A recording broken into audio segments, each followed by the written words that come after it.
saw that the price just went up by 1,000%, and I was like, oh my god, my Doge is worth like a lot. And so I immediately called up some of my friends and told them to like drop everything and scramble. And I sold half the Doge, and I got $4.3 million, donated the proceeds to give directly.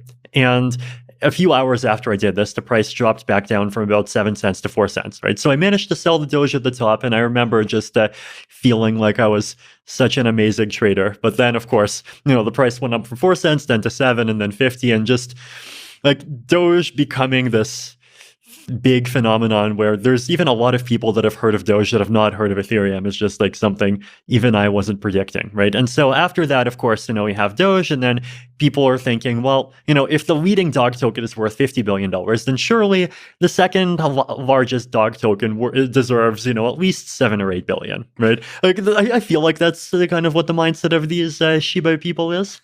So then, of course, they did this other gimmick, right, where they gave me half the Shiba token supply. They were actually not the first project to do this. So around the end of 2020, there was this weird project called Teller. It's like Tellor. I think they're a Chainlink competitor or something like this. But I remember they just like dumped $50,000 worth of their token into my wallet. And then they had their Twitter army just like basically run around saying, look at Vitalik's wallet. Vitalik holds Tellers. He's one of us. He's a supporter. And as soon as I discovered this, I just like publicly sold the Teller tokens on Uniswap, and this created a bit of a Twitter splat. Now, the Shiba people were more clever. The Shiba people, instead of dumping to that wallet, they dumped to my cold wallet, right? So in like cryptocurrency, right, there's this concept of like cold wallets and hot wallets. Basically, like the thing that actually owns your money is like this 80-digit number called a private key, right? And a hot wallet is when that private key is just stored in memory on your computer, on your phone, really easy to access.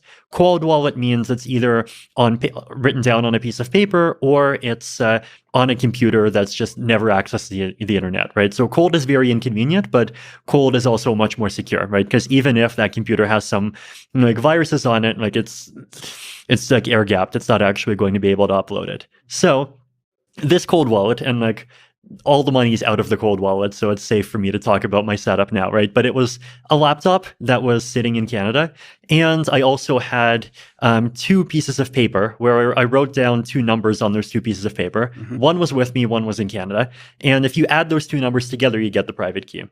So because of COVID travel restrictions, and this is cold wallets in Canada, like it's very difficult for me to actually access it, right? And I'm not sure if they knew this. Maybe they just got lucky. But like basically, they sent a lot of these dog tokens into this wallet where it was very difficult for me to access it. But then I saw these dog tokens, I saw more and more people talking about them, and then at some point I realized that like, hey, these things are worth billions of dollars, and like, there's lots of really good things that you could do with that amount of money, and it would actually be a waste to just like see it go. So I made the decision that like I would actually power through and figure out how to like safely like basically get my private key. I actually had to call up my family, tell them to read out their number off of their piece of paper. I entered that into a fresh laptop that I bought from Target. Then I put in my other number on my piece of paper, added the 2 numbers together on the computer. There's the key.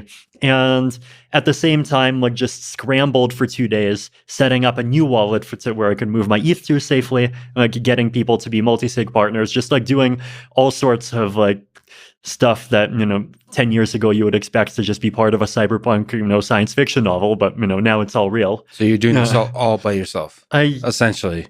Most of it by myself. So you have to keep it secret, right? And I needed my family to actually like go and read the number on their piece of paper, and then I in my new multi-sig wallet, like there's other people that are signatories, but I'm obviously not going to reveal any details beyond that.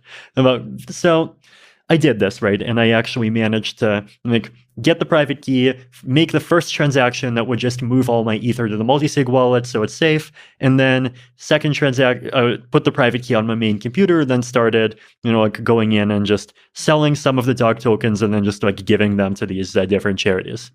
Now, at the time, I actually did not even like have any idea of how much you would be able to get.